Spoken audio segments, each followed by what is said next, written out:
Good morning, listeners. You are tuned in to Radio Justice. I'm your host, Lawrence Reyes, and you are tuned in from decolonization to liberation as we highlight those essential, critical, vital human beings in our communities to liberate them from the prison industrial complex. And today we have Belinda Parker Brown and Dr. Zena Crenshaw Logo. That's going to be, they're going to introduce themselves, and then we're going to go on to highlight the theme of the show is in regards to Reverend Errol Victor Sr., who is presently incarcerated unjustly in Louisiana. Is that correct? Correct. Okay. So I'll turn the mic over to Belinda Parker Brown, who will introduce herself, and then Dr. Zena Crenshaw Logo will introduce herself. And they are both, I believe, with America United International, an advocacy group that does many things, but they are advocating for the freedom and for the liberation and release of Errol Victor Sr. Belinda Parker Brown, please. Thank you, Brother Lawrence. Thank you so very much. I am very pleased and honored that you would have us on your show. This is a great opportunity for us to be able to get the information out that the whole world needs to know about what's happening with Reverend Errol Victor here in the state of Louisiana. And thank you for dedicating this show to Reverend Errol Victor, because truly this means a lot to him as well as his family and all of the people that are rallying for his release here in the state of Louisiana. You know, I'm Belinda Parker Brown. I'm with Louisiana United International. We are a civil, constitutional, human rights organization that have been focusing on the just the mirage of things, but especially when it comes to people that have been abused and misused by the organized weaponization of the legal system. So right there, I'm going to stop right there and give Dr. Zena Crenshaw a chance to introduce herself. Thank you, Ms. Belinda, and thank you so much, Brother Lawrence, for allowing us on your program. It's an honor to be here with my boss, Ms. Belinda Parker Brown. I am Assistant Chief of Operations for Louisiana United International, which is the corporate sponsor of America United International, which is an international human rights advocate. And I'm Chief of Operations for AUI. I wanted to mention that I came into this human rights advocacy after spending quite a bit of time as a civil trial attorney. And in 1998, I became a full-time human rights defender. At about 2010, my attention shifted from the domestic legal system problems and started addressing them on an international basis as human rights issues. And so with that background, I came to Louisiana United International, and as with America United International, I tend to take a lead role on behalf of LUI with regard to international human rights issues. So thank you. It's a pleasure and honor to be here. Well, it's an honor to have both of you sisters on my show today. Let's go right into the Reverend Errol Victor Sr. Tell us about where the struggle is right now to liberate him. Tell us about the trumped up charges that were filed against him, and tell our audience, if you could, the charges that are being leveled against him, and his inhumane treatment and his being kidnapped out of our community, out of your community, out of our human community, and put in prison for these charges. Can you, why don't I go with Belinda, and then I'll go to you, Dr. Crenshaw. Well, absolutely, Brother Lawrence. And again, thank you so very much for giving us this opportunity to let the whole world know what's very important here. One of the reasons before I actually get into Reverend Victor's story is that, you know, we formed this organization, you know, I'm the CEO and the co-founder of Louisiana United International because there were so many people saying that they had been done wrong in the legal system. They were crying and everybody knew about it. Everybody was talking about it, but there was nothing really being done about it. And they would talk about how the fix was in, you know, how, you know, when it comes to the judge, the prosecutor, the lawyer, the sheriff, the clerk of courts, and any type of services, you know, were all in cahoots, you know, and conspiring against them to get a conviction, literally breaking the law with concocted, you know, fabricated, falsified, I mean, just, you know, information and threatening and badgering people to take pleas to things that they didn't even do. So when it comes to Pastor Victor joining up and finding out about us, I'm telling you, this right here took the top. I mean, ground zero for this type of abuse, organized legal abuse, when it comes to people being weaponized by this system. You know, Pastor Victor's story was the worst that I had ever heard. You know, this man had never had a traffic ticket. You know, he was brilliant. He was a multi-millionaire when it comes to developing a dilapidated community here in St. John the Baptist Parish, a little town that's called Reserves, you know, right outside the corridor of New Orleans, Louisiana. You know, and when you really think about this, you know, a Black man, multi-millionaire, he had partnered up with over 18 Saints players, New Orleans Saints players, millionaires, to build homes for them and develop that area into a, really, it would have been just a super engine when it comes to economic development and raising the conscience of Black people that had been just trodden down in that community. So Pastor Victor had the dream for that. He had the vision. You know, I looked at the plan, you know, to bring about, you know, just some multi-billion-dollar development there. And he had a crisis in his family. You know, one of his youngest sons, and I want to say this because Pastor Victor, people really need to know that Pastor Victor was just a brilliant businessman. You know, he was phenomenal when it came to how he would, you know, strategize and negotiate business plans to develop that corridor. And his first wife died of cancer. He would have done anything to save his first wife.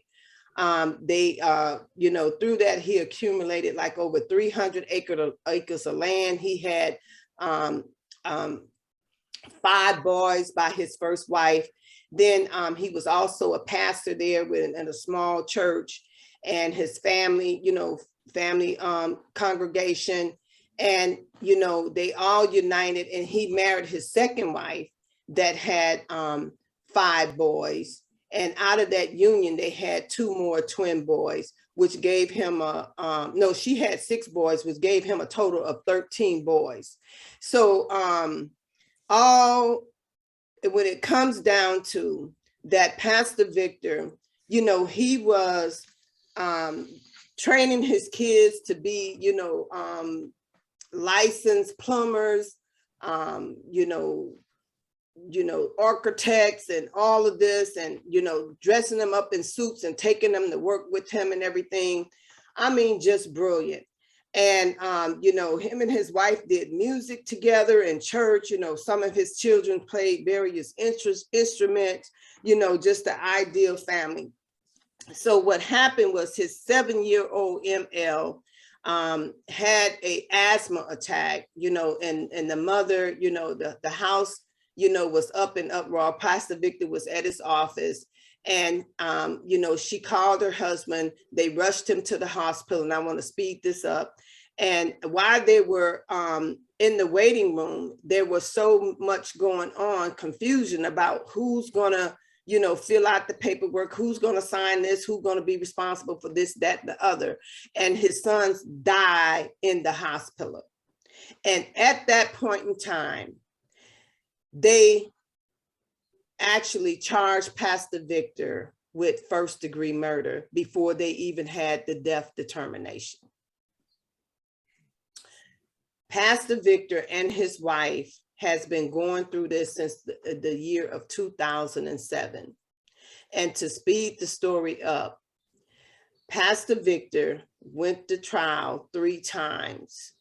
The first time, the judge quashed it based on there was no determination of a homicide.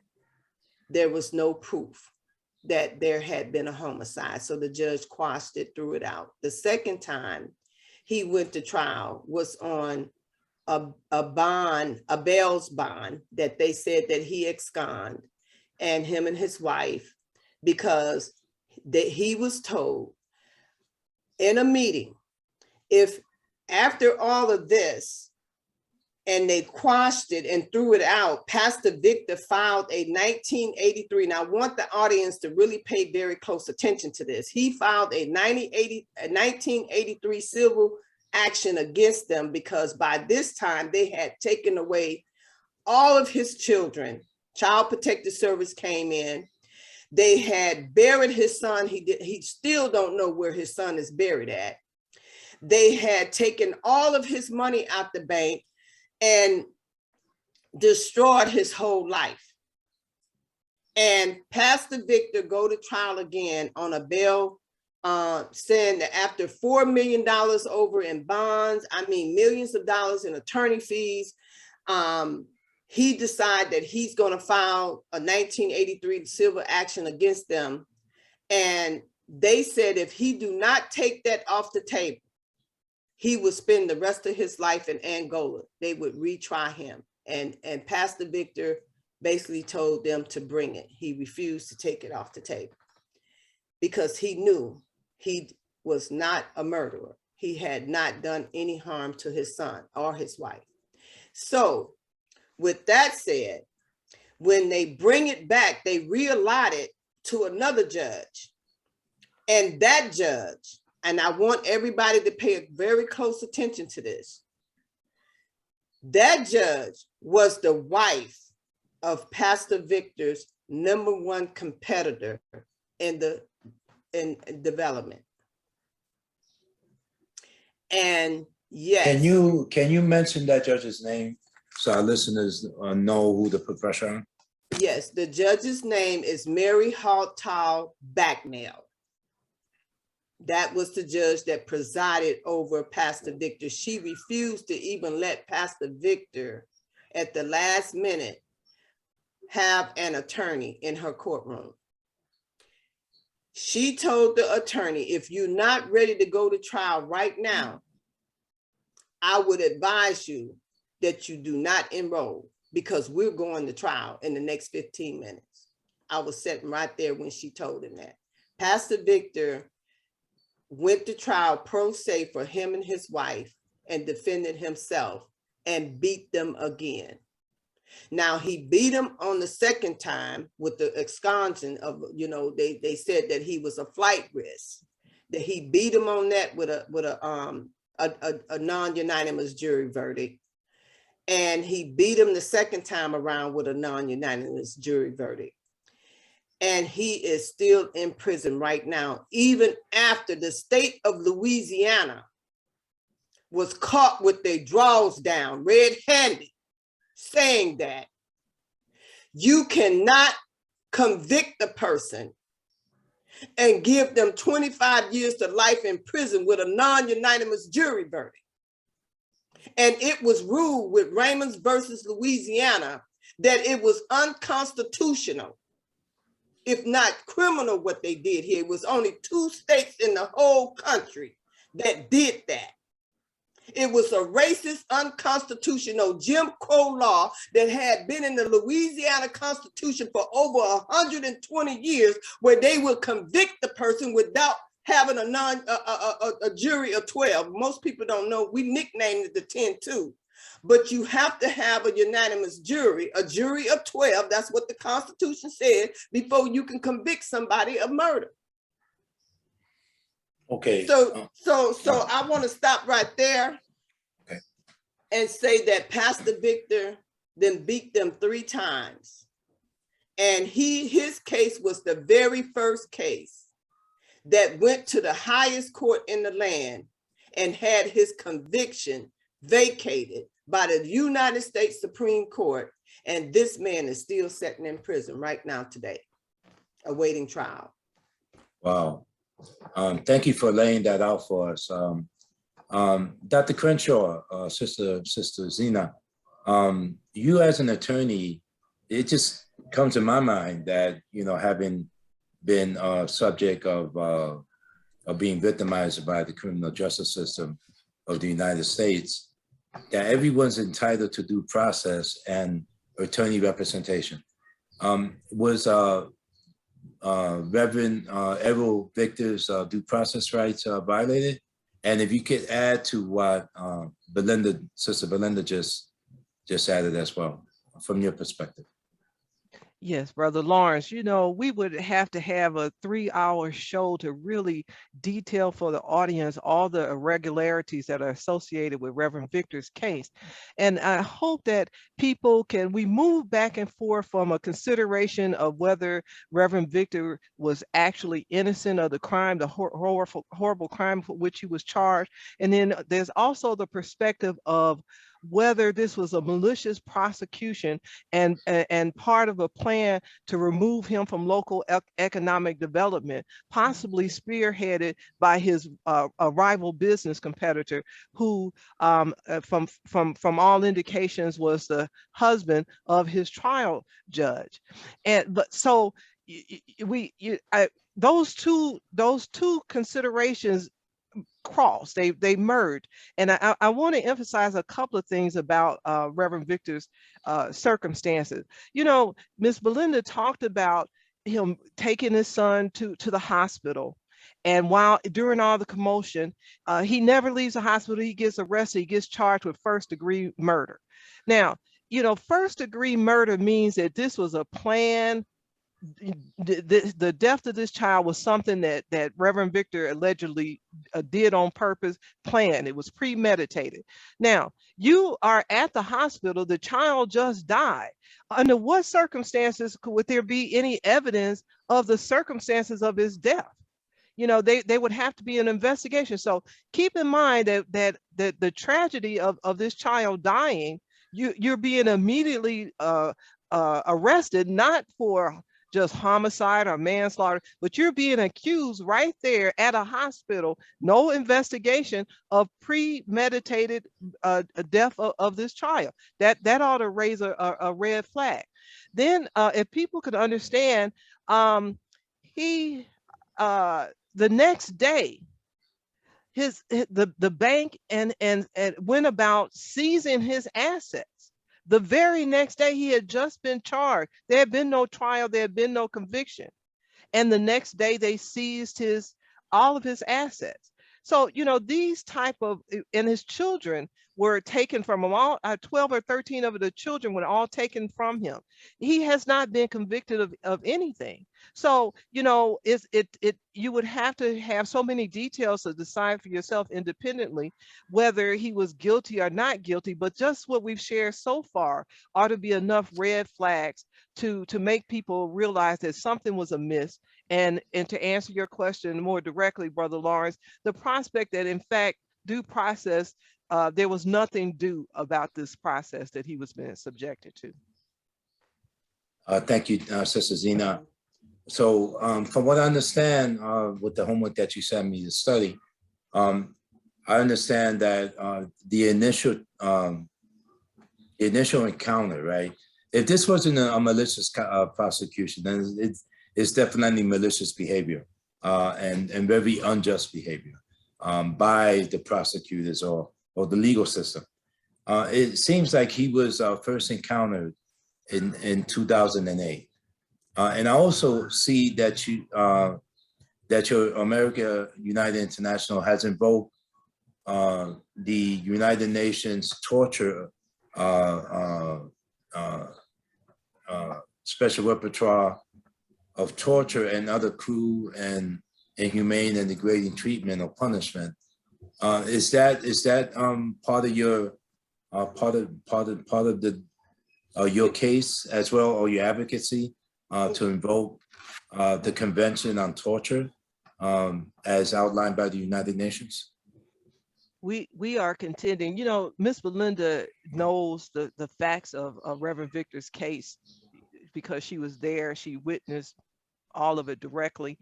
I'm coming in from a perspective of evaluating this case, and America United International has a unique perspective that we're bringing to bear because it's an international human rights advocate. It's a declaration of independence from judicial tyranny in America. So, you know, most of the time when you're talking about a criminal justice concern, you're talking about wrongful convictions, innocence or guilt, police misconduct, prosecutor misconduct, but our focus is on judicial system accountability. And so we are evaluating this situation from the standpoint of when someone faces criminal charges, ultimately it's the responsibility of the judiciary to ensure that there's a fair and impartial administration of justice in this country.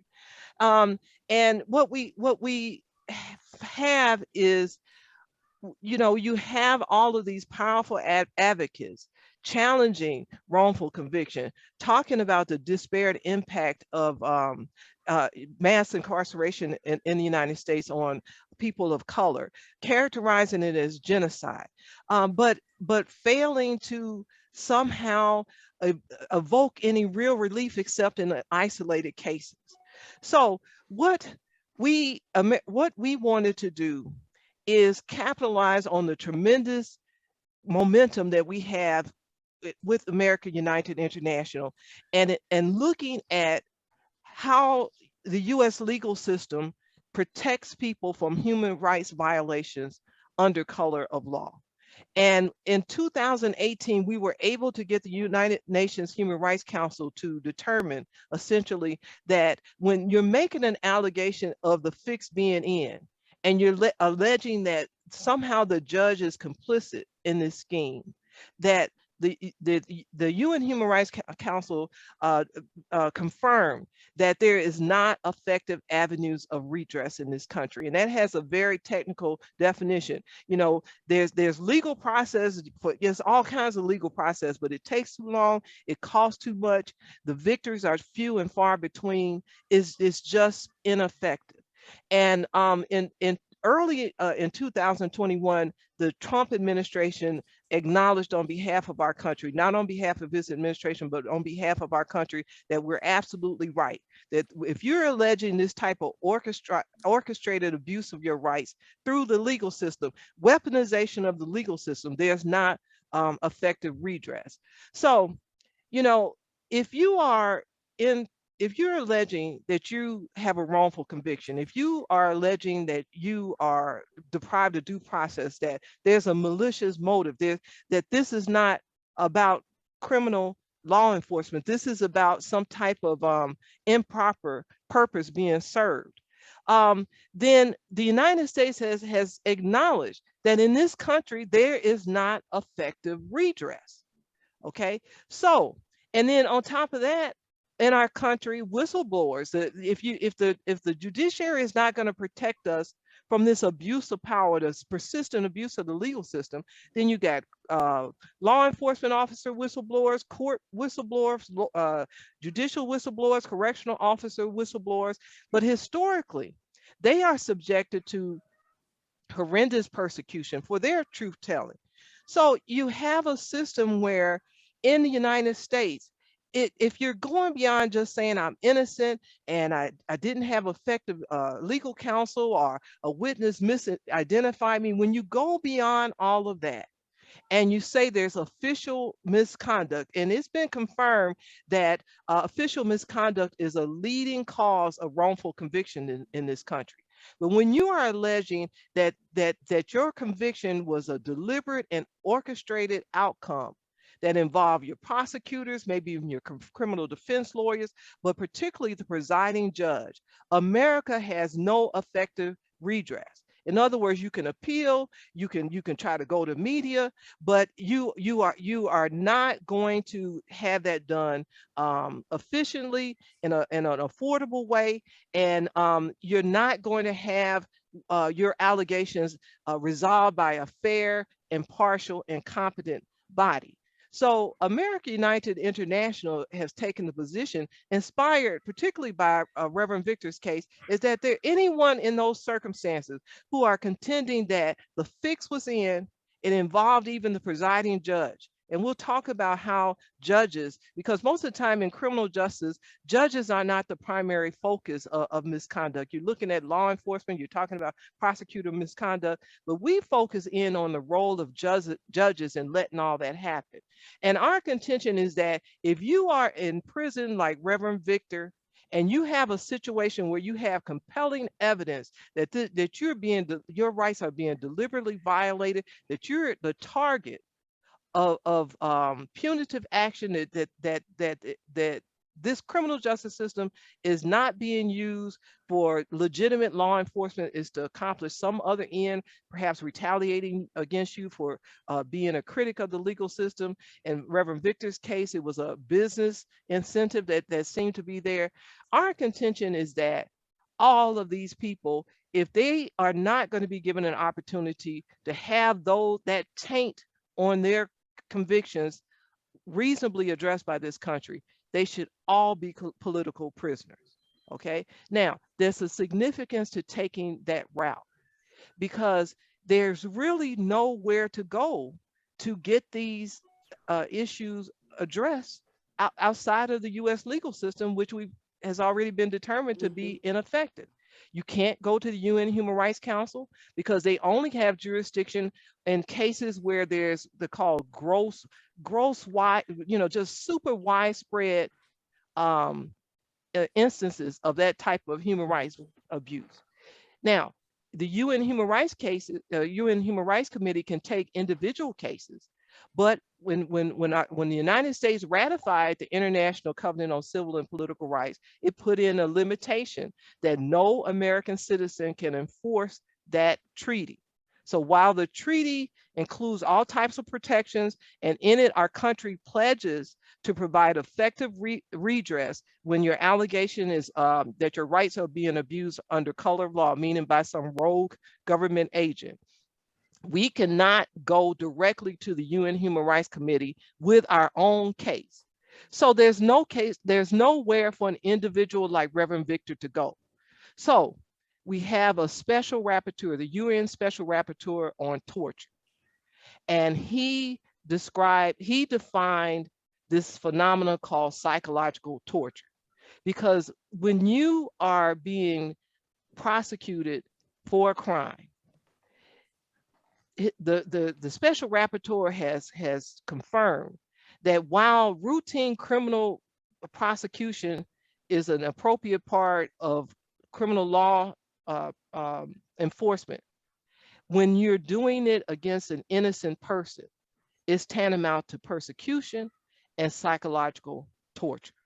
So this is the only way characterizing the people who are in these circumstances, and especially Reverend Victor, as being a political prisoner, where basically the criminal justice system is being weaponized against him, and the goal is anything but a legitimate, even a misguided enforcement of criminal law, but in fact is serving some type of insidious, non-government oriented purpose. That he is a political prisoner, and we want the attention of the special rapporteur on torture, because through his office, that is really the only way of getting the discussion on the international stage that there's any such thing as a political prisoner in this country, because the United States would take the position that there are no political prisoners.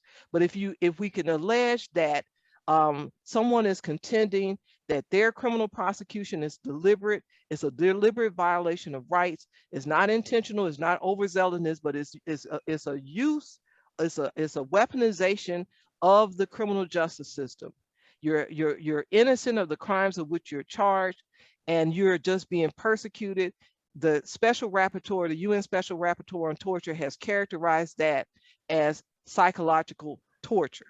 And because the United States has been confirmed to have no other effective way of challenging that type of situation, that type of wrongful conviction, this is an opening that we're hoping to impress upon the more traditional criminal justice reform advocates, that they need to capitalize on this inroad.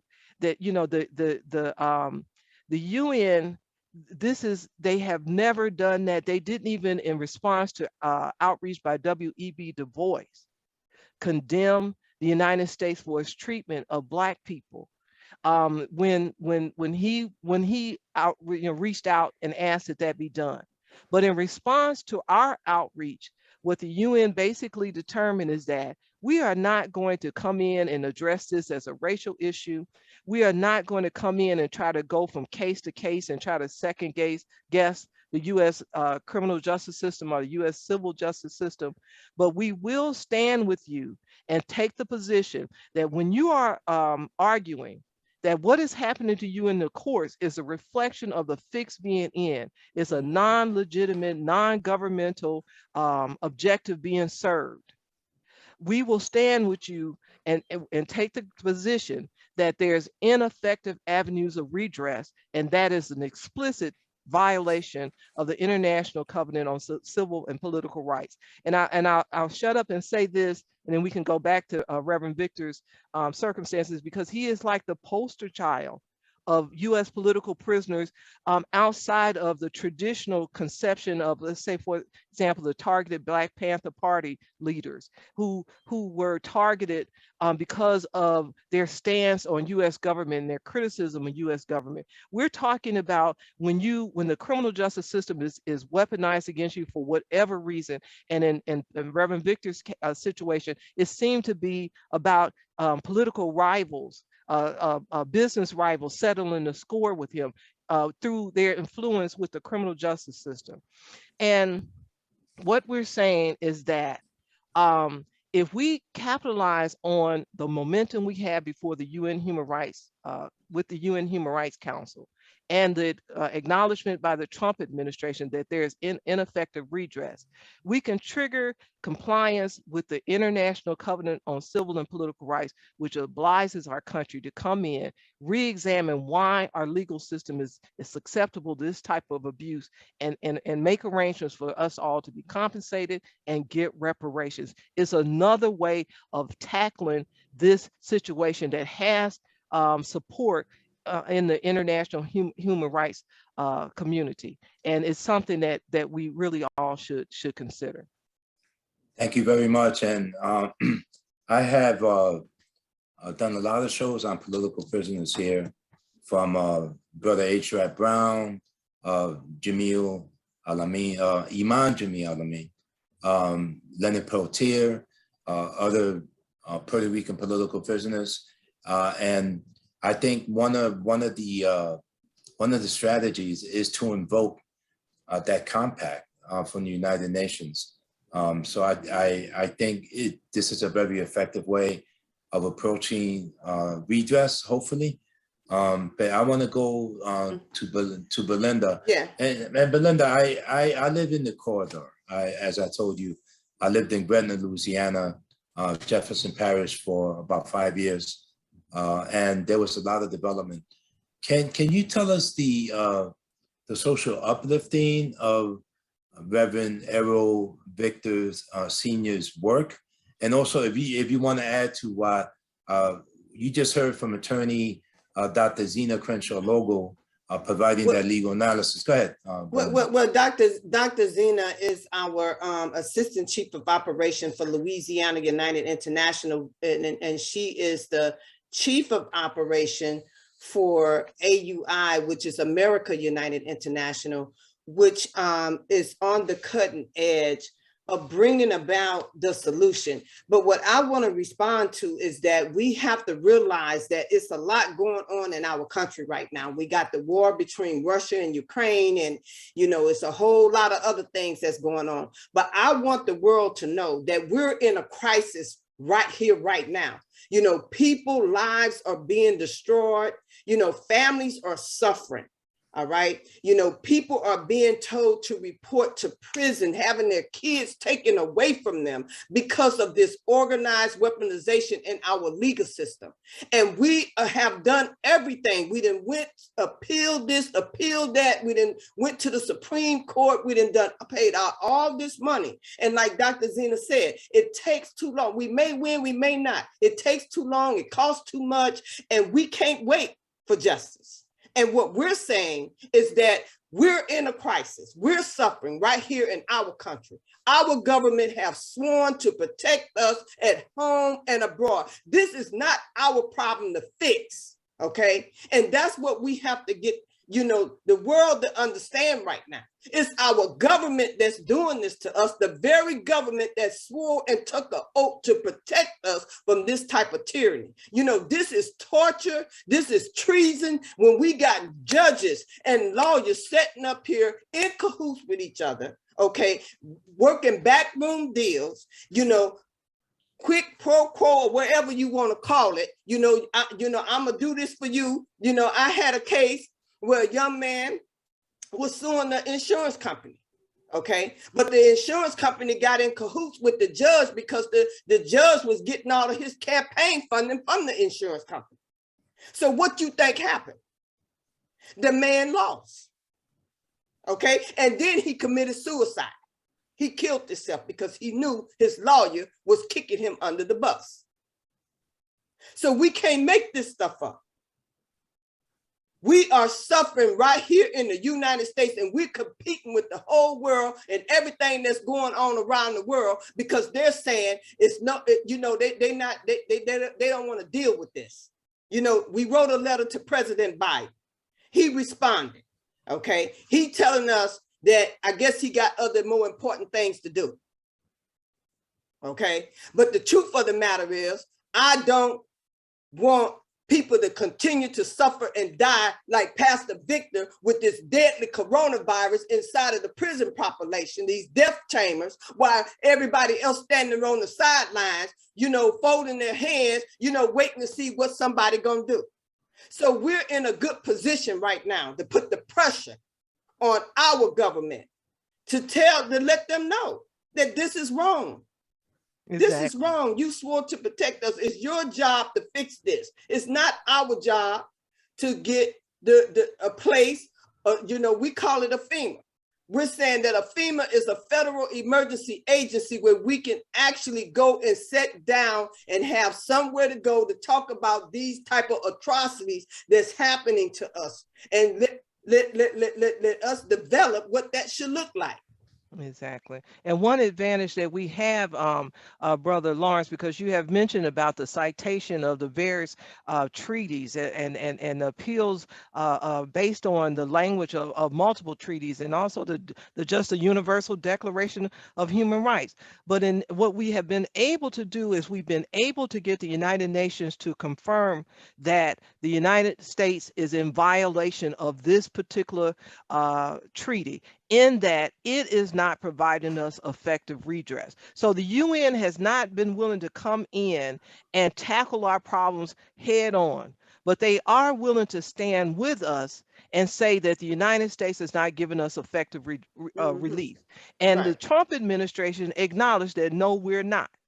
And they tied us up in a numbers game because it was a question of whether there was enough people directly impacted, because these global bodies can't intervene unless it's a widespread abuse. So with regard to these political prisoners, the ones that who are prepared to allege that they are the target of a deliberate, orchestrated violation of their rights through persistent abuse of the criminal justice system, there are undoubtedly many people whose situation would fit that profile, because it's ultimately a failure of the judiciary. If the cop or if the prosecutor or if your attorney is not doing his job properly, shouldn't we be able to go to a court of law and get all that, flushed out, and basically the judicial system ensure that there's a fair and impartial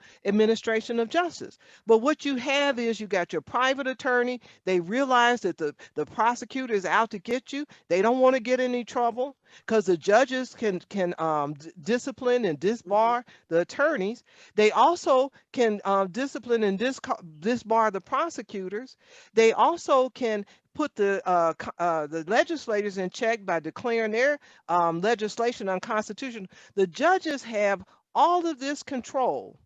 And ultimately, it's the judges who are not ensuring that we are getting due process, that we are anchored by the rule of law. It's just a wild, wild west. And what we have is not just a resort to the language of a treaty, but we have the confirmation that the treaty is being violated.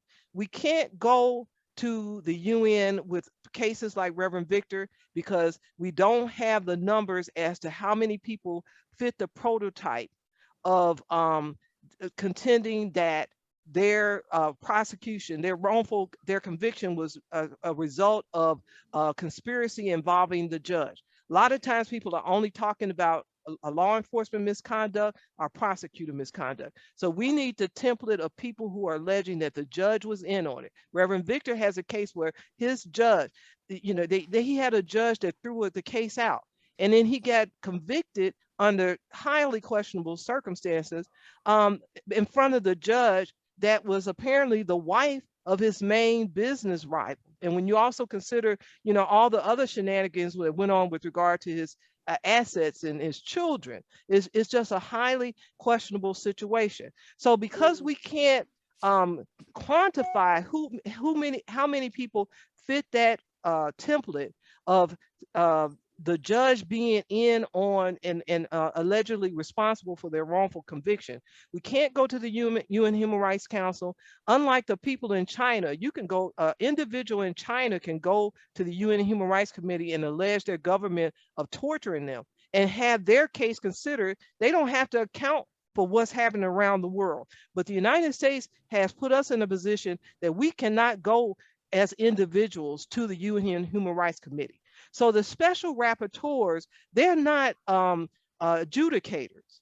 They have a limited mandate. They're not judges. They're not criminal law enforcers. They're more like watchdogs who may advocate, or better to say, they may just simply express their expertise within the assigned area of focus. And so the UN Special Rapporteur on Torture has been very outspoken in the case of Julian Assange. He's been very critical. He's just about explicitly talked about how the US legal system, criminal justice system, can be weaponized against individuals.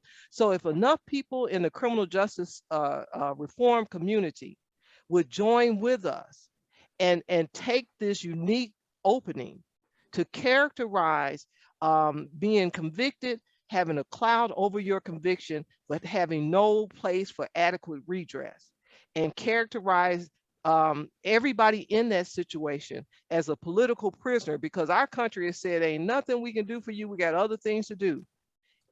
In other words, expanding our concept of political prisoners, then we have some leverage at this point, because a fundamental obligation of any government is to protect its people from violation of their rights by rogue government agents. I consider it almost a more fundamental obligation to provide for our survival, because what good is to keep me fed and keep me housed if you're going to allow rogue government officers, people with the color cloaked with government power, to violate my human rights at will.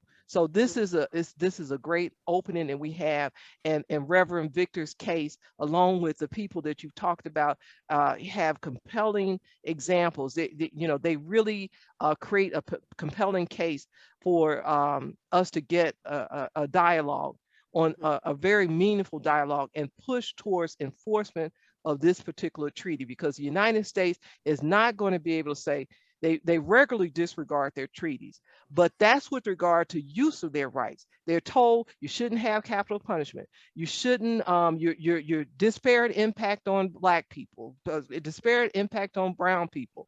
You shouldn't have solitary confinement. And what our government has said under every administration, including the Obama administration, which is, reportedly was a progressive administration, they take the position, well, we're not perfect, we're better than anybody else, and we're doing the best we can.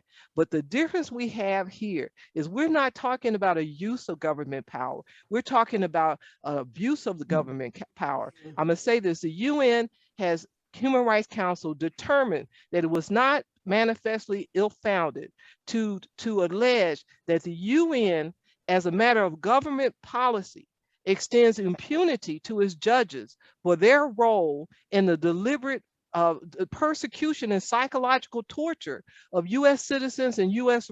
residents through persistent abuse of the legal system. They should have been concluding that was preposterous. At our behest, they concluded that it was not manifestly ill-founded to reach that conclusion. That's historical, that's unprecedented momentum, and we need to seize upon it. Wow. Thank you. Thank you. Hold on. Okay, go ahead. Go ahead. I just want to say something real quick, because I think it's exceptional, right? The Obama administration and other administrations always invoke American exceptionalism, right? But I think it's exceptional that the UN repertoire and these committees have declared, has given this case standing, right? It has given the whole concept standing, because I think that this nation was built by stolen people that from stolen land, right? So, and then it is tended with Jim Crow all over the place and all these outdated laws. So I think it's an exceptional development, Sister Zena. Absolutely. And Sister Belinda, that this has been invoked.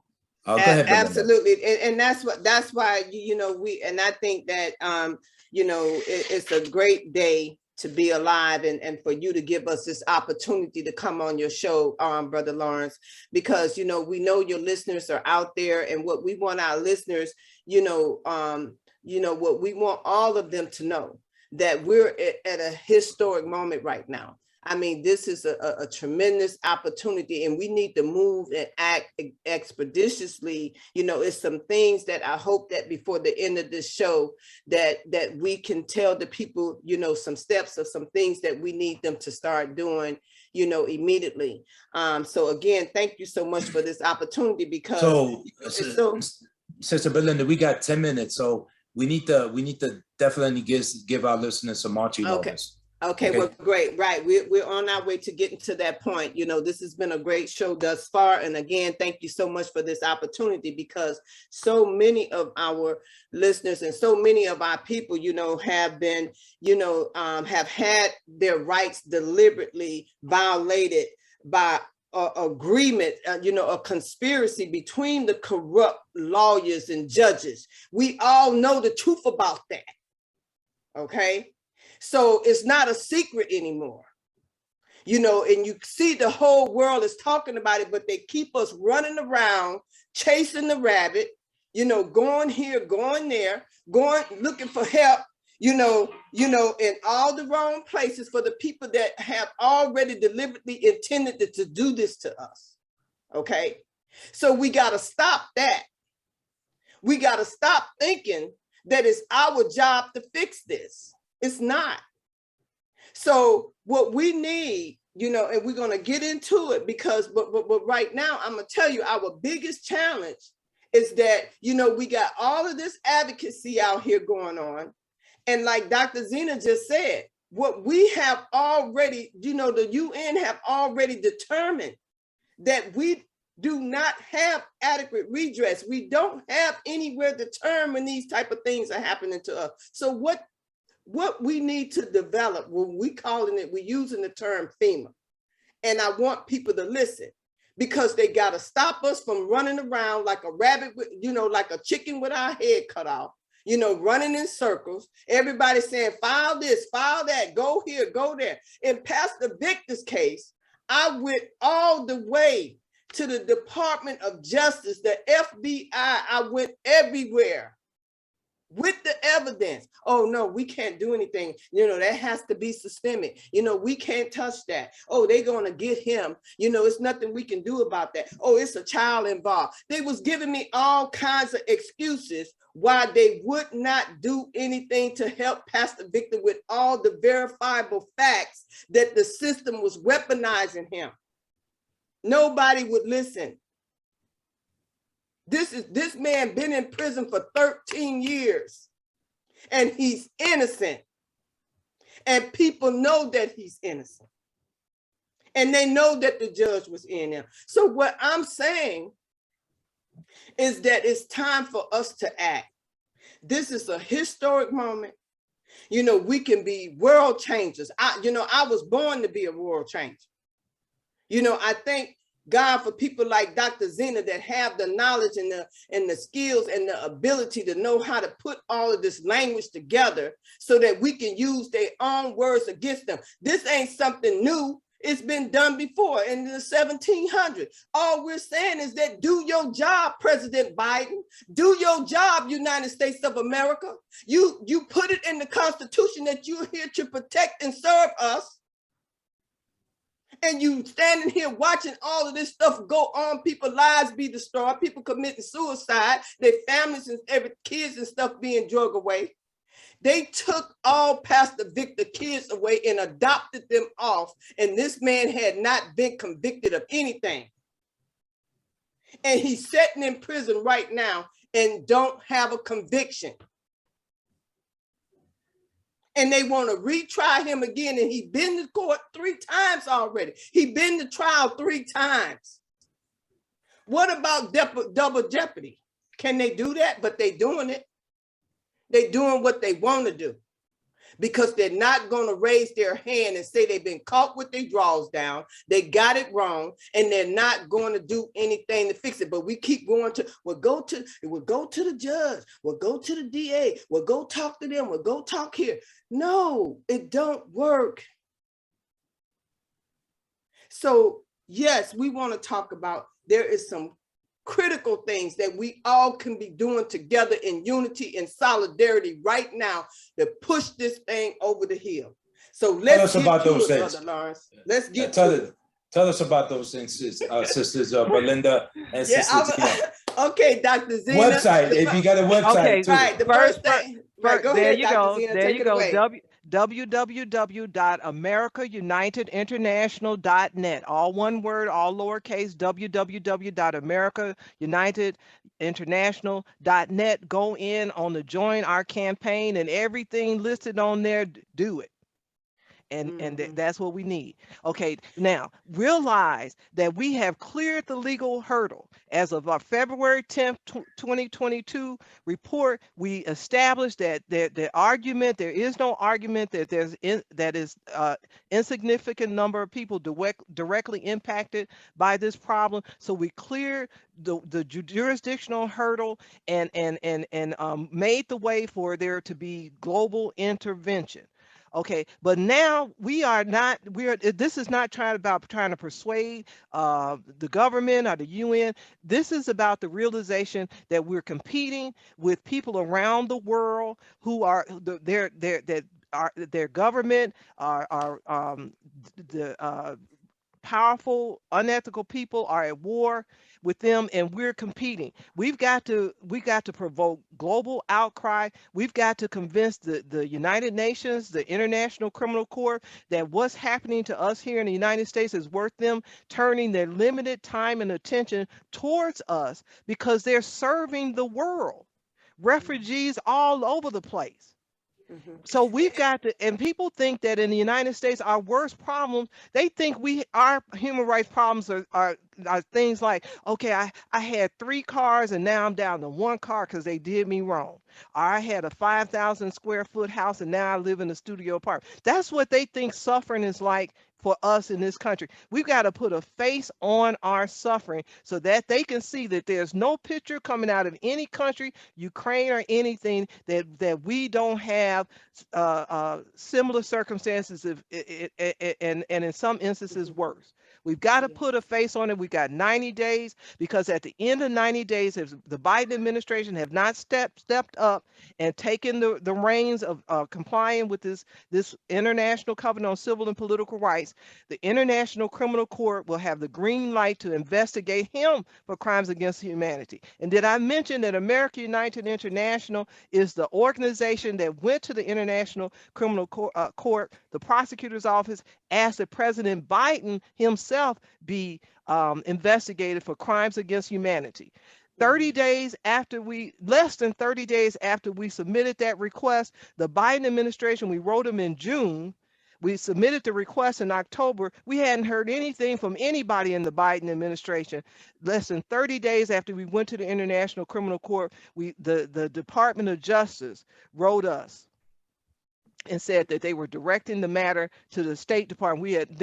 I've been doing this full time since 1998. No presidential administration has ever directly responded to our concerns in that way. So we got that response, but guess what? They went silent again. They're counting on us to drop the ball. They're counting on us not to create the political climate that will justify, not the legal argument, but the political climate that will justify global outcry. We've got to do that. We have some other things that we're doing. We haven't gone back to the Senate Foreign Relations Committee ever since we got that confirmation from the UN Human Rights Council. There were some technical reasons at that time. The United States was being reviewed by the UN Human Rights Committee, so we stuck with trying to reach out to the executive branch. But we're going to go back because the Senate Foreign Relations Committee can take the lead in complying with this treaty just as much as the White House, and arguably even more. So we're going to be doing that. We're getting documentaries together. We're getting our stories together. We're putting a face on this. We're telling the toll. Yes, and we need help by people joining up and becoming ambassadors on our tier 1, tier 2, or tier 3, because we're saying that this is code blue, time out. Listen, people, it's code blue, time out for this type of weaponization in America's, the United States legal system that's known to be the best place in the world to live. So we got to put a face on it and let them know that we're in a crisis and our government have to protect us from this. And they don't want that shame in their game. And that's why they got to do something to help us, and help us now. Thank you. Thank you, but Sister Belinda, how can folks, our listeners, become ambassadors and become tier 1, tier 2, tier 3 people? If you go to our website and to join our campaign, there are links to and explanations of what each of those roles entail. Tier 1 ambassadors are about our sustainability, because we need to be able to sustain this. So they make a one-time contribution of $300. Tier 2, they make a $100 contribution, and they become members of our steering committee, which is tantamount to our board of directors. Tier 3 are our volunteers, and they commit about 8 hours at least a week to helping us promote the campaign on the various online platforms. And we even have our own private network, because believe me, big tech keeps our messages suppressed when we use those major platforms. Well, you're a tier 3 right now, Brother Lawrence, and we loving you all the way 100%, my brother, because you giving us this opportunity to get out what the world really needs to know right now. So we really appreciate you. Oh, well, this is just a beginning. I'm definitely gonna, I'm definitely gonna track this. I'm gonna be monitoring your website. I'm gonna have so this is just the beginning of a new endeavor, if we will, right? To free and to liberate Reverend Errol Victor Senior, and from so the- many others, and all, and so yes, and and all all of the our political. and all political prisoners. and absolutely, you know, I just want to say that, you know, it's time for action now. And this is what I really believe that this show is all about, that you got people out there that's boots on the ground, that they're ready to, you know, to go to work and engage this type of movement, this type of campaign, because it is truly going to be a historic moment that we can change the world of what this really looked like, and we can be a part of developing that course. So let's get busy. Let's get busy, my brother. Thank you so much.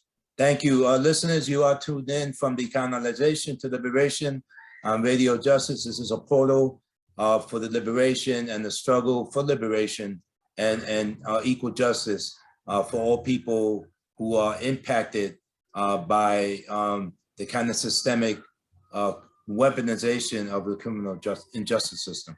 I call it injustice system. Yeah, it's injustice. Okay. Yes, but you know what? This revolution, this evolution will be televised. We're gonna liberate our people, and we're gonna get reparation. And the people that had committed these crimes against us is gonna be responsible. They're gonna have to pay for what they done did. Okay, so listeners, the intro song was "We Want Freedom" by the Welfare Poets, a conscious hip hop group, not rap, you know, hip hop group that mentions we want freedom. In the break, you will hear a commentary from our elder and esteemed brother Mumia Abu Jamal, and at the end you will hear a special song that that we are going to dedicate to the ancestors and to Reverend Errol Victor Sr. In regards to his fight. So with that, yes, free them all. Good morning, listeners. You are tuned in to Radio Justice.